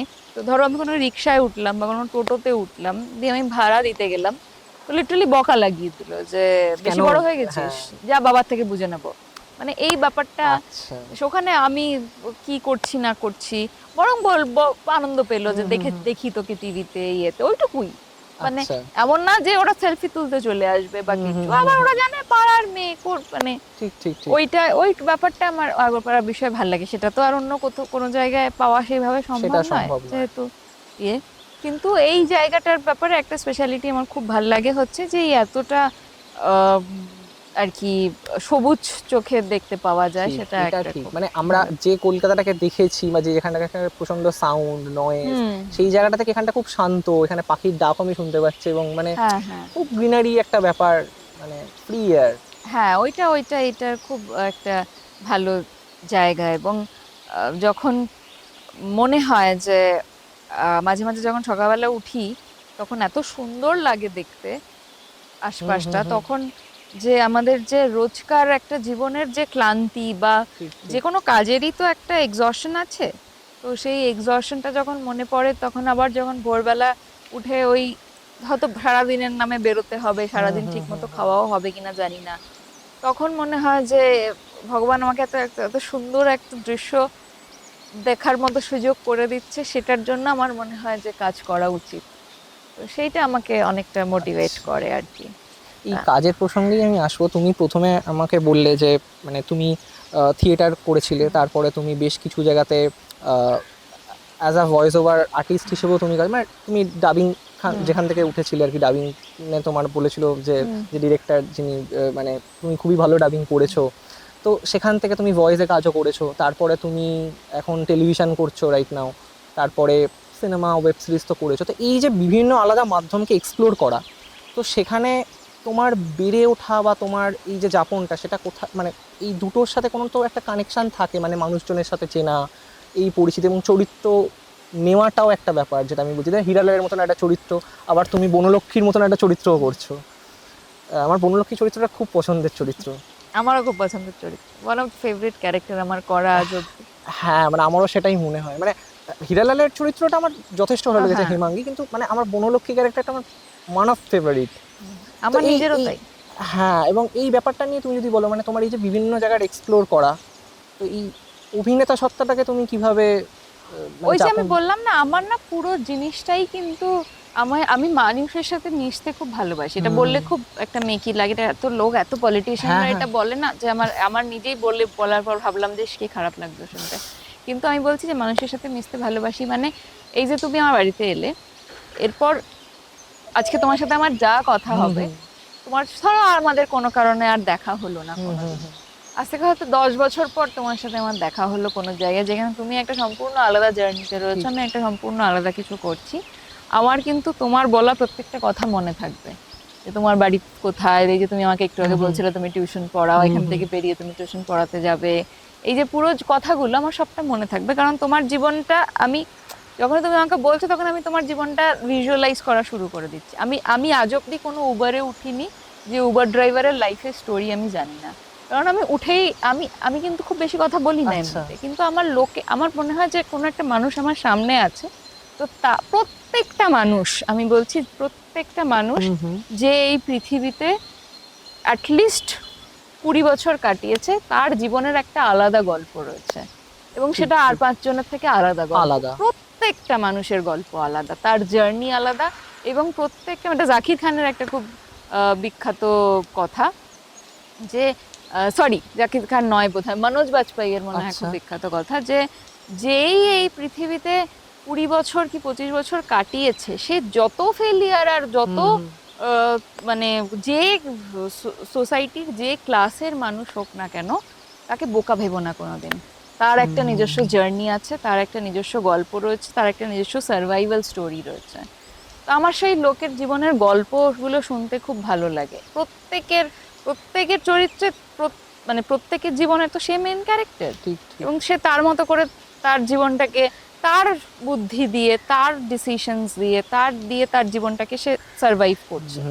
তো আমার সেটা খুব ভালো লাগে, এবং আমি এত অদ্ভুত অদ্ভুত গল্প শুনেছি উবার ড্রাইভারদের থেকে, মানে আচ্ছা। ক্যাব ড্রাইভারদের থেকে, মানে অদ্ভুত, মানে আমি একটা বই লিখে ফেলতে পারবো হয়তো, কারণ আমি সবার থেকে শুনি, আর অদ্ভুত এটাই কোথাও গিয়ে কাজে লাগায় যে চরিত্র গঠনের ক্ষেত্রেও, বা আমার মনে হয় সেই হ্যাঁ আমারও তাই মনে হয়। আর আমি না কোনোদিনই শুরুর দিকে করতে, মানে এই যে একটা হয় না যে নায়িকা হওয়ার জন্য আমি একটা, তোমাকে একটা এখানে ছোট্ট ইন্টারাপ্ট করেই বলছি, আমি যখন ধরো হিরালাল আমি আগেও বেশ কয়েকবার দেখেছি, আমি রিসেন্ট আরেকবার রিওয়াচ করছিলাম, তো আমি দেখলাম এই যে ছোট ছোট জিনিসগুলো, মানে ধরো এই আনাজ কাটা বা ধরো ওই তোমার যে মেয়ে হয়েছে তার চুল বেঁধে দেবে, এই ছোট ছোট নুয়ান্সেস যেগুলো, সেগুলো তো আমার মনে হয় তুমি যখন দেখছো, অবজার্ভ করছো সেই জায়গাটা থেকে, বা তোমার মা বা কাকিমা বা ওইটা পুরোটাই হিরালালের হেমাঙ্গিনী চরিত্রটা যখন আমার বয়সটা অত্যাধিক কম, আমার ওই হ্যাঁ, হ্যাঁ। ক্যারেক্টারের গ্র্যাভিটিটা ধরা আমার পক্ষে খুব কঠিন ছিল দেখবে, এবং যেহেতু হিরালাল অনেক দিন ধরে শুটিং হয়েছিল, তুমি যদি খুব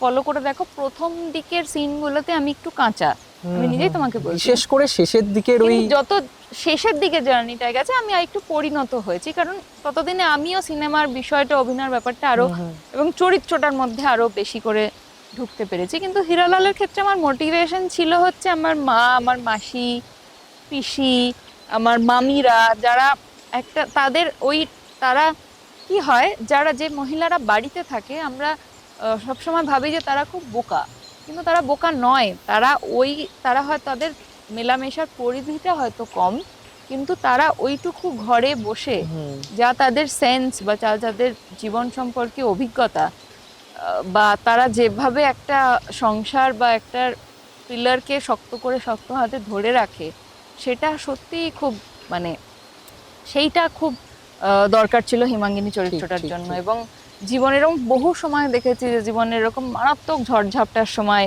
আমার বাড়িরই যে মহিলারা, আমার দিদা, আমার ঠাকুমা ছিল, তাদের জীবনে ম্যাসিভ ঝড়ঝাপটা এসেছে, এবং তারা সেই সময় নিজেদেরকে সামলে নিয়ে, যাতে পরিবারটা ভেসে না যায়, তার জন্য এত স্ট্রং ভাবে লড়ে গেছে, সেইটা আমার খুব মানে ওইটা আমার মনে হয় যে শেখার ছিল। এবং আমার কোনোদিনই মনে হয়নি যে তারা কিছু বোঝে না, বা আমি দেখবে হেমাঙ্গিনী চরিত্রটা কে কোনোদিন ওইটা করার চেষ্টা করিনি যে এই মহিলা বোকা। এই মহিলা শুরু থেকেই সবটা বুঝতে পারছে। ও শুরু থেকে ওর বর কোন ভুল পথে যাচ্ছে বা কি কোন ডিসিশনটা ভুল হলো, ও বাড়ি থেকে এক পা না বেরিয়ে ও শুরু থেকে বুঝতে পারছে। এবং যখন ক্যামেরাটা বিক্রি হয়ে যাচ্ছে হীরালালের, তখন ও ওর বরের সামনে দেখাচ্ছে না যে ও জানে যে ক্যামেরাটা বিক্রি না করলে ওর বরের ট্রিটমেন্ট করা সম্ভব না, কিন্তু যখন ক্যামেরাটা নিয়ে চলে যাচ্ছে সব থেকে বেশি কষ্টটা ওর হচ্ছে। কারণ ওই ক্যামেরাটা যেমন ওর কাছে ওর মানে ওর বর সারা জীবন দেখবে হীরালালে খুব অদ্ভুত ভাবে যখন হীরালাল হেমাঙ্গিনীকে বিয়ে করে নিয়ে আসে ছোটবেলায়, তখন বউও বাড়িতে আসে, ক্যামেরাও বাড়িতে আসে, এবং ও বউকে ছেড়ে ফার্স্ট ক্যামেরা, যাতে মানে এমন ভাবে দেখানো হয় যে ওর ফুলসজ্জাটা ক্যামেরার সাথে হয় আর কি। মানে খুব খারাপ লাগলো শুনতে, আমি ওই সেন্সটা বোঝাতে চাইছি।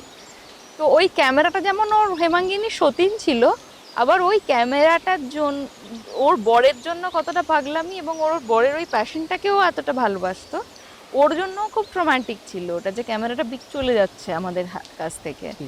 তো যার জন্য ওইটা যে মানে ওই কষ্টটা ও কিন্তু ওর বরের সামনে ওর কষ্টটা কিছুতেই দেখাতে পারবে না আর কি। এবং আমার মনে আছে যখন হীরালালের প্রথম তখন রিলিজ করেছে, রিলিজ না কেআইএফএফ স্ক্রিনিং আমার এক্স্যাক্টলি মনে পড়ছে না, সম্ভবত রিলিজেই একজন মহিলা ওই যে সিনটা রয়েছে যে যখন হীরালালকে একদম শেষের দিকে খাইয়ে দিচ্ছে, এবং তারপর ওর বাড়িতে ওর কাছে আর খাবার নেই। এই পার্টটাতেই তোমাকে জিজ্ঞাসা করতাম, আমার মনে ছিল, আমি আমার মা বললাম না রিসেন্ট রিওয়াচ করছিলাম ছবিটা, তো তখন আমি আর মা একসাথে ছবিটা বসে দেখছিলাম, তো ওই সিনটার ব্যাপারে আমি তোমাকে জিজ্ঞাসা করতাম, ওই শেষ ওই দৃশ্যটার জায়গাটায়। হ্যাঁ, ওই সিনটাই আমারও করা খুব প্রিয় একটা সিন।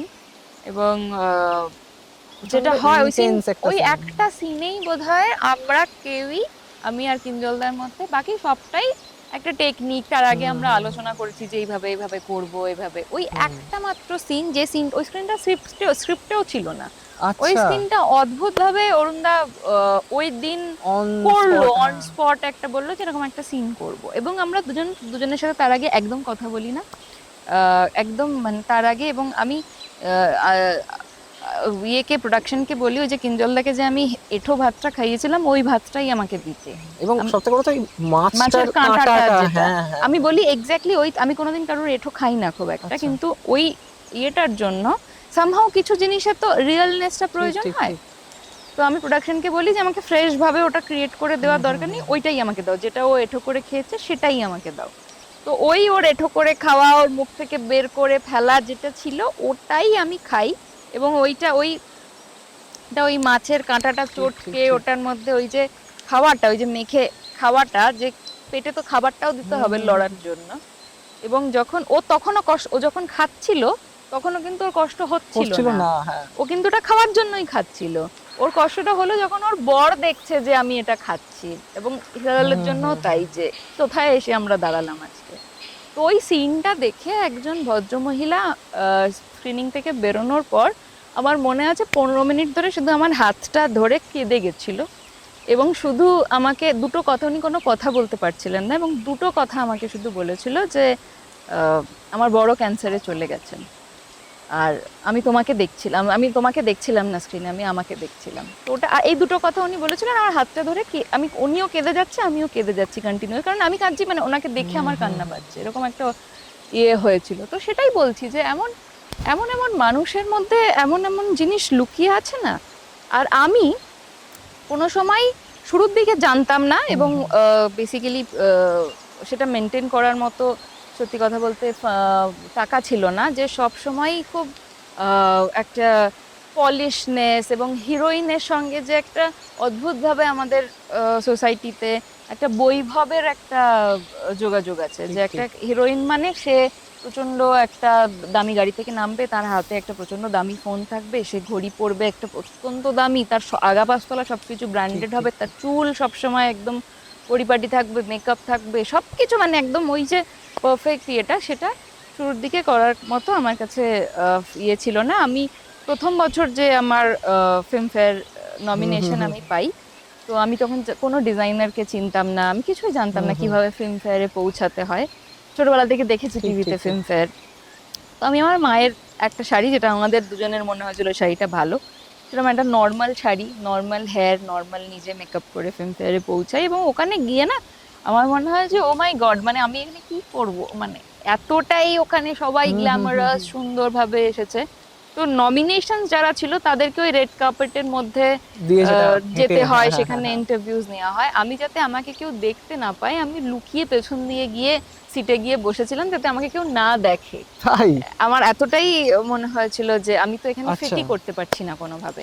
আচ্ছা। এবং পরবর্তীকালে আমি এটা বুঝলাম যে অভিনেতাদের ক্ষেত্রে তবুও যদি কোনো অভিনেতা খুব সাধারণ জামাকাপড় পরে কোথায় পৌঁছায়, যেমন ঋত্বিক চক্রবর্তী, অনির্বাণ ভট্টাচার্য, শাশ্বত চট্টোপাধ্যায়, ফরাজ মুখোপাধ্যায়, এরকম বহু অভিনেতা রয়েছে যারা ভীষণ সাদামাটা লাইফস্টাইল লিড করে।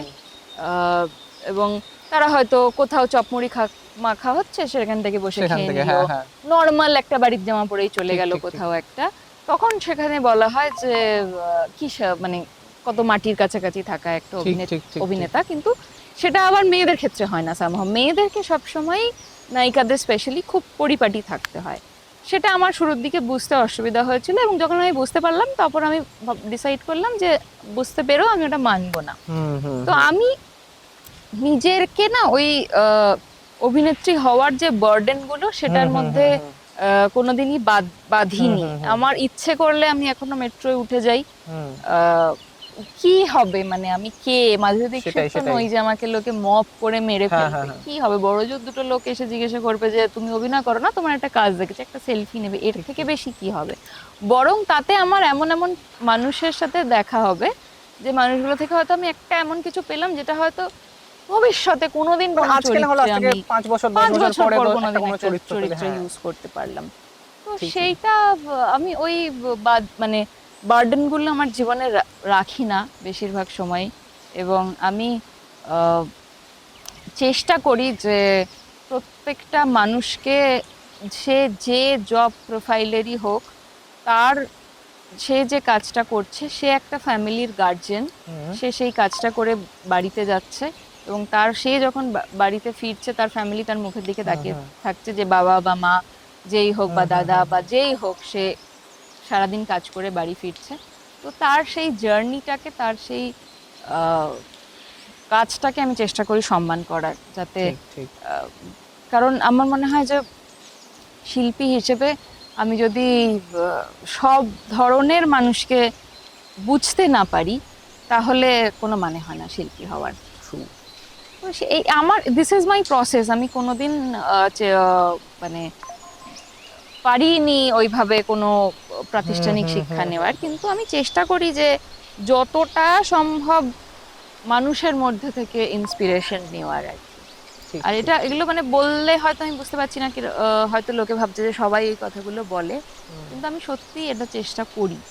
মানে আমি এখনো, তুমি আমাকে হয়তো অনেক প্রিমিয়ারে দেখবে যে আমি হয়তো সারাদিন কোনো একটা অন্য কাজের মধ্যে ছিলাম, আর আমি যেভাবে ছিলাম আমি সেইভাবেই হয়তো তুমি যেটা প্রিমিয়ারটাতে সকালে চলে গেলাম। আমরা যখন এসলাম, আমরা উপরে কথা বলছিলাম, তুমি বললো যে আমি একটা প্রিমিয়ারে গেছি, তার আগে একটা জায়গাতে আমি ইপি হিসেবে ছিলাম, সেখান থেকে আমরা সেখান ডাইরেক্ট থেকে চলে গেলাম, ডিরেক্টলি ট্রেলার আমি লঞ্চ হয়তো ছিল। চলে, তার জন্য আমাকে সবাই ভীষণ বকা দিয়েছে, এবং বকা দিয়েছে হয়তো ঠিক সেন্সাই দিয়েছে যে এরকম ভাবে আসা উচিত ঠিক, নয়, ঠিক। বা তার জন্য হয়তো আমার ক্ষতিও হয়েছে। বা এই যে সোশ্যাল মিডিয়ার বিষয়টাকে আমি কোনোদিনই বার্ডেন করিনি। আমার যদি ইচ্ছা হয়েছে কিছু পোস্ট করার, বা মনে হয়েছে যে এটা পোস্ট ওয়ার্দি, তো আমি পোস্ট করেছি কোনো ছবি বা কিছু। যদি ইচ্ছা করেনি, আমি মাসের পর মাস করিনি।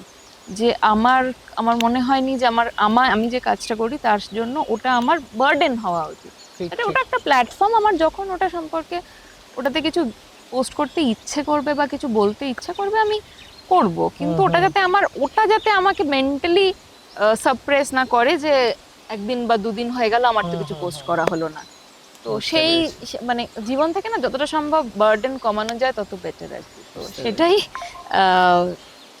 আর কি, মানে এরকম অনেক জায়গা আমি আর অনুভব হয়তো ঘুরতে গেছি, এবং ও তাই, মানে আমি যে কথাগুলো বলছি, তুমি যদি ওর পডকাস্ট করতে, তোমার মনে হবে যে আমারই একটা মেল ভার্সন কথা বলছে, কারণ ঠিক, ও ঠিক। Nature wise same.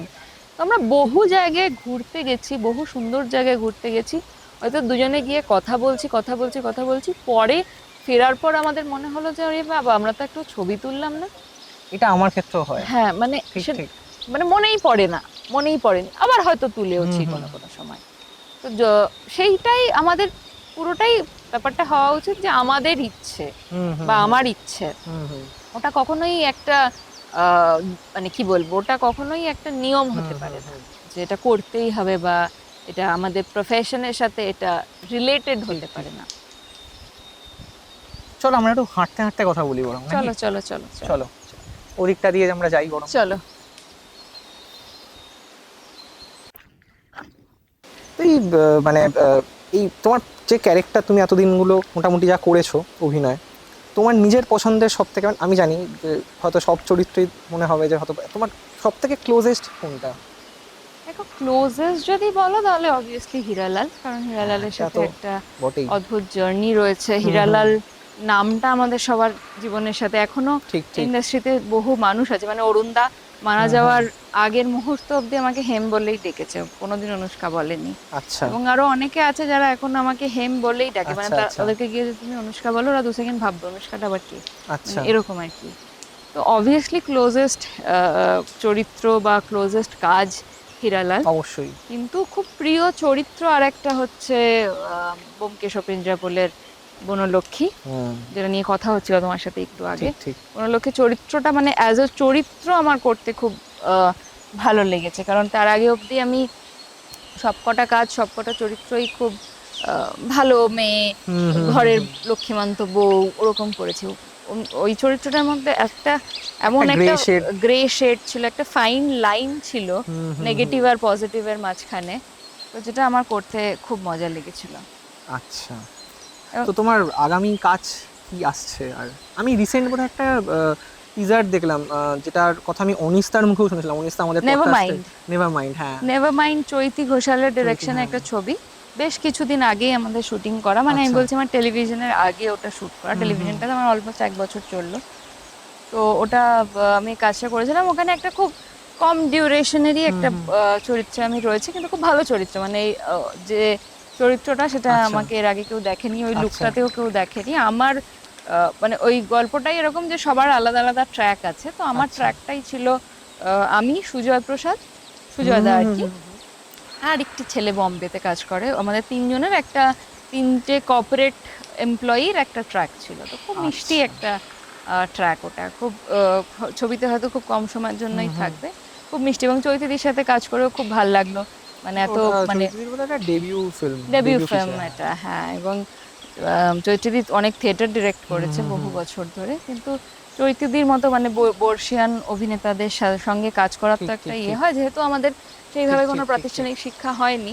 ঠিক। তো এই অভিনেতা মানে এনাদের সাথে কাজ করলে এমন কেমন কিছু নয়, এমন মাঝে মাঝে যেমন একটা ছোট্ট ইনপুট দিয়ে দেয় না, যেটা এই যে বনলক্ষ্মী চরিত্রটার ক্ষেত্রে অনির্বাণ ভট্টাচার্যের সাথে কাজ করতে গিয়ে আমি বুঝতে পেরেছিলাম যে কেন মানে ওনারা লেজেন্ড এক জায়গায় বা ওই যে কোনো চরিত্রকে একটা কাল্ট জায়গায় নিয়ে যেতে পারে, সেটার কিছু অদ্ভুত জিনিস অনির্বাণদা সব প্রথমে দেখে যে সামনের অ্যাক্টরের প্রসেসটা কি, এবং অনির্বাণদা যদি দেখে যে সামনের অ্যাক্টর খুব চাইছে যে বারবার রিহার্স করে, এবং যেটা রিহার্সালে হচ্ছে এক একটা অ্যাক্টরের এক একটা ঠিক। প্রসিডিওর থাকে, তো সেইটাই গিয়ে আমরা করব সেরকম, তখন অনির্বাণদা নিজে থেকে এসে বারবার সেই অ্যাক্টরের সাথে রিহার্স করে।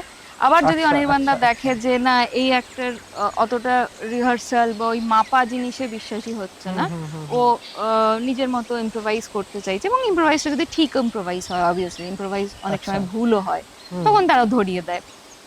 যদি দেখে যে ঠিক পথে যাচ্ছে বিষয়টা, তখন আবার অনির্বাণদা নিজের মতো ইয়ে আচ্ছা। করে, তো তখন রিহার্সালের কথা বলেনি, যে না আমাকে খুব একটা রিহার্সালের কথা বলতো না, কারণ আমি খুব একটা ওই রকম অ্যাক্টর নই যে যেটাই মানে রিহার্সালে করব, আমি হয়তো সম্পূর্ণ আলাদা একটা কিছু করলাম রিহার্সালে যা করলাম তার থেকে, এবং সেটা প্রত্যেকের একটা আলাদা হ্যাঁ মানে প্রসেস একটা থাকে। প্রসেস। এবং অনির্বাণদা আমাকে একটা ছোট্ট ইনপুট শুধু দিয়েছিল, যেটার জন্য আবার পুরো চরিত্রটা ইজি হয়ে যায়, কারণ আচ্ছা। আমার মনে হচ্ছিল যে মানে হেমাঙ্গিনী করেছি, তারপরে 8-12তেও সিমিলার একটা চরিত্র করেছি, আমার মনে হচ্ছিল যে আবার একটা পিরিয়ড দিয়ে, এবং যদিও চরিত্রটা সম্পূর্ণ আলাদা, ঠিক কিন্তু ঠিক ঠিক। তবুও আমি মনে হচ্ছিলাম আলাদা কি করে করি চরিত্রটাকে। তো অনির্বাণ একটা ছোট্ট ইনপুট আমাকে দিয়েছিল যে এই চরিত্রটা করতে গিয়ে কোনো সময় ভুরু কুচকাবি না। ওর মাথায় ও এতটাই বুদ্ধিমান আচ্ছা বা ও জীবনে এত কিছু ফেস করে এসেছে অলরেডি, ও আর কোনো কিছুতেই বিচলিত হয় না। ও মার্ডার করছে, ও যা ক্রাইম করছে, ও যা মিথ্যে কথা বলছে, ও প্রচন্ড ভেবে করছে। এটা তোমাকে মেনটেন করতে হয়েছে এবং প্রত্যেকটা হ্যাঁ, scene এ। সেই জন্য তুমি যদি আবার দেখো কোনোদিন ব্যোমকেশ ও পিঞ্জারপোলটা, আমি কোনো সময় আইব্রো ভাঁজ করিনি, কারণ ও পুরোটা জানে যে কি কি হবে পুরো জিনিসটা। এবং ওর কাছে ওই এই একমাত্র যেখানে ব্যোমকেশ কিন্তু শেষ অবধি পারে না, কারণ ওদের দুজনের প্ল্যানিংটাই এমন ছিল যে যখন ধরা পড়ে যাবো তখন আমরা মরে যাবো, আমাদেরকে ধরা এত সহজ নয়। ঠিক তো যার মাথায় এতটা অব্দি প্ল্যানিং আছে তুমি তাকে বিচলিত করতে পারবে না কোনোভাবে। শুধু আচ্ছা। সেইটাই আমার ওই চরিত্রটা করার ক্ষেত্রে। এবং খুব ঠান্ডা মাথায়, যে ও যখন মেরেও দিচ্ছে না, মেরে দেওয়ার পর ওই ছুরিটা চালানোর পর ও যে পড়ছে, ও একটু এরকম পিছিয়ে আসছে যে রক্তটা যাতে গায়ে না লাগে। ও খুব ঠান্ডা, ও বিচলিত হচ্ছে না পুরো জিনিসটাতে।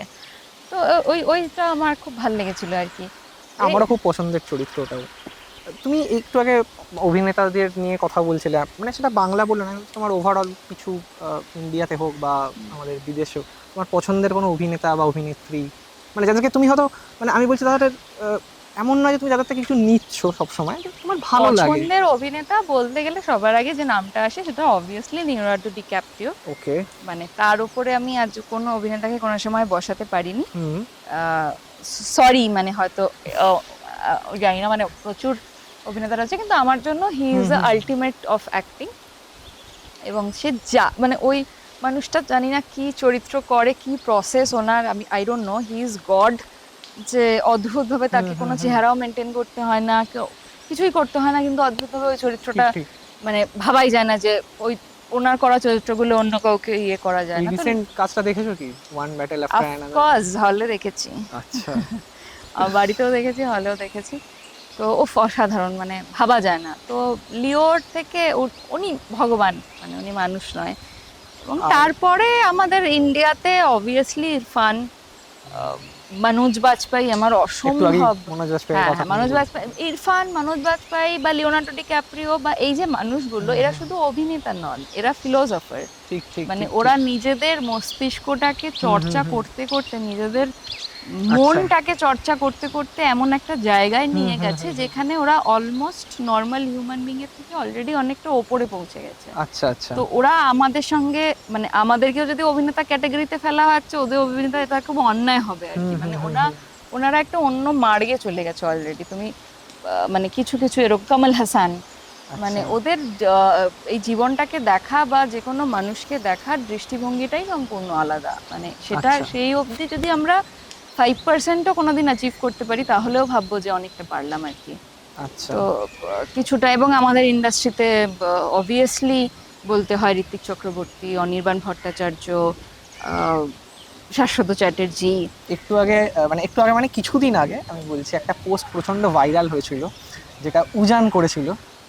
তো লিখেছিল যে মানে আমরা এমন একটা অভিনেতা যারা যে যুগে আছি সেখানে একটা ঋত্বিক চক্রবর্তীর মতন অভিনেতা একদমই তাই, আছে।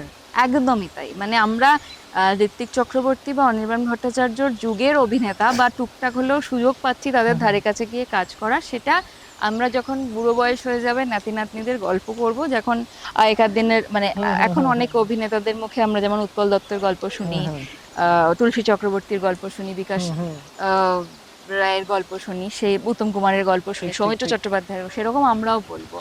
এবং সত্যি আমি বলছি, এনারা মানুষ হিসেবে এতটাই, মানে মানে নিজেদের মনটাকে এমন জায়গায় নিয়ে চলে গেছে না, যে তোমার ওরা কথা বললেই তোমার মনে হবে যে তাকিয়ে থাকি, আর কিছুরই প্রয়োজন নেই। ঠিক। তো সেইটা সত্যি খুব আমরা চেষ্টা, সবার আগে আমার মনে হয় যে অভিনেতা হওয়ার জন্য যারা অ্যাসপাইরিং অ্যাক্টার্স, যারা, তারা সবার আগে শরীর চর্চা করতে শুরু করে। এবং ভীষণভাবে প্রয়োজন, এমন নয় যে প্রয়োজনীয়তা নেই, একটা সুস্থ শরীর অভিনয় করার জন্য ভীষণ প্রয়োজন, কিন্তু মনটারও চর্চা করা ভীষণ প্রয়োজন। মানে মনের চর্চা করা আমার মনে হয় যে অভিনেতা হওয়ার জন্য সবার আগে যারা অভিনয় জগতে আসতে চাইছে বা সারা জীবন যে কোনো শিল্প নিয়ে কাজ করতে চাইছে, আমার মনে হয় তাদের সবার আগে তাদের মনটাকে নিয়ে চর্চা করা উচিত। আর পছন্দের অভিনেত্রী অভিনেতা তো পছন্দের অভিনেত্রী আমার নায়িকাদের মধ্যে অল টাইম মানে ইন্ডিয়াতেই যদি বলি তাহলে শ্রীদেবী। মানে শ্রীদেবীর আচ্ছা। থেকে আমার মনে হয় যে she is the ultimate example of heroine. আমার মায়েরও খুব পছন্দের। হ্যাঁ, এবং শ্রীদেবী এবং অভিনেত্রী হিসেবে আমার ইদানিংকালে আলিয়া ভাটকে প্রচন্ড ভালো লাগছে। এটা মানে একাধারে ও হিরোইন এবং অভিনেত্রীর যে জার্নিটা একসাথে করছে ঠিক, ঠিক, সেটা ঠিক। সত্যি অসাধারণ, মানে ভাবা যায় না। এবং আমাদের এখানে স্বস্তিকা মুখোপাধ্যায়, এক সময়ের মানে অল টাইম বাংলা প্রিয় অভিনেত্রী আমার সাবিত্রী চট্টোপাধ্যায়। তো সাউথের legend. এখন অনেক অভিনেত্রী রয়েছে ভীষণ ভীষণ ভালো কাজ ঠিক, করছে, ঠিক। এবং এখন বম্বেতে এখন এত মানে ভালো ভালো অ্যাক্টার্স এসে গেছে, মানে ইভেন বাংলাদেশে কি বাংলাদেশে। পরিমাণ, আমার খুব প্রিয় আমি বন্ধু। রিসেন্টলি বিয়ে দেখলাম বাংলাদেশের বনলতা এক্সপ্রেস। হ্যাঁ হ্যাঁ হ্যাঁ, চঞ্চল আহ, চৌধুরী আমার খুব কাছের মানুষ। মুশাররফ করিম, চঞ্চল মুশাররফ চৌধুরী। করিম, চঞ্চল চৌধুরী। আর চঞ্চল Brilliant. চৌধুরীর সাথে আমার পার্সোনাল লাইফেও খুব সম্পর্ক ভালো। আচ্ছা আচ্ছা। তো উনি কলকাতায় আসলে একবার আমার সাথে দেখা করেন, বা আমার যে কাজই হোক উনি আমাকে দেখে ফোন করে। আমার ওনার সাথে আলাপই হয়েছিল প্রথমবার উনি হিরালাল দেখে আমাকে আর কিঞ্জলদাকে টেক্সট করেছিল মেসেঞ্জারে খুঁজে বের করে। আচ্ছা এটা তুমি বারবার পোস্ট করেছিলে আমার হ্যাঁ যতদূর হ্যাঁ, মনে আমি আছে। পোস্ট করেছিলাম কারণ আচ্ছা আমরা একটু ওদিকটা এগিয়ে হ্যাঁ, কথা চল, বলি চল। বরং। তো আমরা ওই বাংলাদেশের ছবি নিয়ে কথা বলছিলাম, তো হুম, তুমি হুম। সেখান থেকে চঞ্চল চৌধুরীর কথা বললে। তো হ্যাঁ, মানে বাংলাদেশে এখন যে মাপের অভিনেতারা কাজ করছে, মানে সত্যি খুবই ভয় লাগে লিটারালি ওদের সাথে ঠিক, কাজ ঠিক। করতে। কারণ আফরান নিশো, মোশাররফ করিম, চঞ্চল চৌধুরী, তিশা, তিশা, মানে অসাধারণ। কার কথা বলবো, বাঁধন। বাঁধন, উফ অসাধারণ। এবং আমার চঞ্চল, আমার খুব পছন্দের অভিনেত্রী তাসনিয়া ফারিন। তাসনিয়া ফারিন, অসাধারণ অসাধারণ। এবং আমি আরেকজনের নাম ভুলে যাচ্ছি, নিশোর সাথে সব থেকে বেশি কাজ করে, মেহজাবিন, মেহজাবিন, হ্যাঁ অসাধারণ অসাধারণ। এবং চঞ্চল চৌধুরীর সঙ্গে আমার একটা পার্সোনালি যোগাযোগ আছে বেশ কিছু বছর ধরে। কারণ উনি হিরালাল দেখে আমাদেরকে মেসেঞ্জারে খুঁজে আমাদেরকে একটা বড় লম্বা চিঠি পাঠিয়েছিল। এটা ওটা তুমি পোস্ট করেছিলে, আমি আমি post সেই পোস্টটা করেছিলাম। দেখেছিলাম তখন। হ্যাঁ এবং ফার্স্ট কিঞ্জলদার কাছে আসে এবং আচ্ছা। উনি অ্যাট এ টাইম আমাদের দুজনকেই পাঠিয়েছিল, আমি চেকই করিনি। আচ্ছা এবং কিঞ্জলদা দেখে এবং আমি আই ওয়াজ ব্লোন অ্যাওয়ে, যে আমি বলছি চঞ্চল চৌধুরী তোমাকে পাঠিয়েছে, ও মাই গড। আমি ওর পোস্টটা নিয়ে লাফালাফি করছি, আমি আচ্ছা। দেখিনি যে উনি আমাকেও পাঠিয়েছে। আচ্ছা এবং বেশ কিছুদিন পর, প্রায় মাসখানেক পর, আমি একদিন কি একটা করতে গিয়ে আমার মেসেঞ্জারটা খুলে দেখি যে আমাকে উনি পাঠিয়েছে, এবং আমার তখন মনে হচ্ছে ও গড, এটা আমি কি করলাম। আচ্ছা।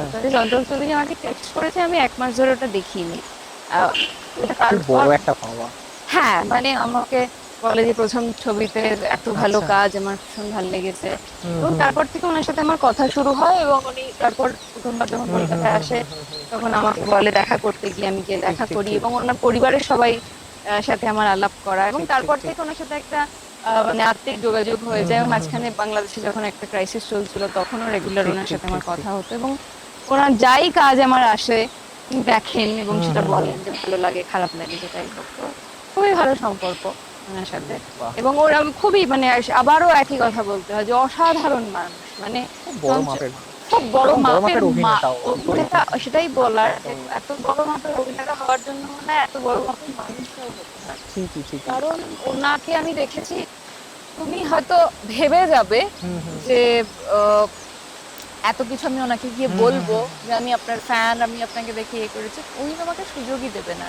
উনি তোমার সম্পর্কে আরো 4 গুণ তোমাকে বলে দেবে, তোমারই মনে হবে যে আমি কে, আচ্ছা। মানে উনি আমাকে এত কথা বলছেন কি করে আমার সম্পর্কে, মানে উনি এত মন দিয়ে আমার কাজ দেখেছেন, তখন তোমার মানে সবকিছু ঘেঁটে যাবে। মানে তখন তোমার মানে এরকম, আমার মনে হয় যে আমি এরকম প্রথমবার যখন গেছিলাম আমি ভেবে গেছিলাম যে আমি ওনাকে বলবো ইয়ে কিছু, কিন্তু উনি সেই সময় আর ঢোকার সাথে সাথে আমারই এত প্রশংসা করে আমাকে এমন ভাবে ইন্ট্রোডিউস করলো যে আমি আর ওনাকে কিছুই বলতে পারলাম না। তো সেটাই আমার মনে হয় যে একটা বড় অভিনেতা হওয়ার জন্য এই মাপের মানুষটাও হওয়া প্রয়োজন, যে তোমার থেকে যারা ছোট, তোমার থেকে যারা ক্ষুদ্র, তাদেরকে এতটা সম্মান দেওয়া, যেটা আমরা করি না কোনো সময়। বেশিরভাগ মানুষ আমরা আর কি ভুলে যাচ্ছি সেই জিনিসটা। আমরা সবসময় আমাদের থেকে উঁচু স্থানীয় লোকেদেরকেই সম্মান করি, ঠিক ঠিক সেটা আমার মনে হয় ওনাদের থেকে শেখা উচিত। ঠিক ঠিক। তোমার সাথে এই পুরো আজকে আড্ডাটা দিয়ে বেশ দারুণ লাগলো। তো তো তোমার তো আবার এখান থেকে যাওয়ার আছে। হ্যাঁ, আমার আজকে একটা মিটিং এ যেতে হবে একটু পরে। আচ্ছা তোমার আচ্ছা, সাথেও মানে কথা বলতে বলতে অনেকটাই কথা বলা হলো, আরো অনেক কথা বলা বাকি রয়ে গেল। ঠিক আছে, অন্য আবার কোনো সময় অন্য সময় হবে, আবার কোনো কাজ আসবে হ্যাঁ, তোমার, সেগুলো নিশ্চয়ই। নিয়েও কথা হবে। নিশ্চয়ই কথা তো- হবে। তোমরাও খুব সুন্দর করে পুরো জিনিসটা করছো, এবং মানে আমি তোমার পুরো টিমের দেখছিলাম এতটা হুম হুম। ডেডিকেশন, প্রত্যেকটা শট, প্রত্যেকটা পার্টিকুলারলি সেটা নেওয়া। তো বোঝা যায় মানে সিনেমার প্রতি যে একটা অগাধ ভালোবাসা আছে, এটা বোঝা যায়। আর চেষ্টা করছি যে একটু অন্যরকম ভাবে কিছু ভালো করবার। লাগে মানে যারা আমাদের জেনারেশন বা আমাদের পরের জেনারেশনের যারা যখন দেখি যে আমাদের যে সিনেমার প্রতি ভালোবাসাটা রয়েছে, কতদূর কি করতে পেরেছি বা পারবো সেটা পরের কথা, কিন্তু যে ভালোবাসাটা বা এই যত্নটা যখন দেখি তখন সত্যি খুব ভালো লাগে। মানে এই ব্লগিং এর যুগে যেখানে একটা ফ্রন্ট ক্যামেরা অন করে নিজে নিজেই সবকিছু হয়ে যায়, ঠিক ঠিক ঠিক। সেখানে যখন কেউ কোনো যত্ন করে, ক্যামেরার প্রতি এত যত্ন, ফ্রেমের প্রতি এত যত্ন, আলোর প্রতি এত যত্ন দেখে সত্যি খুব ভালো লাগে। Thank you. আর তোমাকে এই আমাদের পডকাস্টে পেয়েও খুব মানে আমরা মানে আপ্লুত আর কি। ঠিক আছে, Thank আমাদের you. অনেক দিন ধরে কথা হচ্ছিল, আমি অর্জুনদার সাথে কথা বলেছি, ফাইনালি হ্যাপেন। থ্যাংক ইউ চলো। So much. থ্যাংক ইউ, তোমাকেও থ্যাংক ইউ।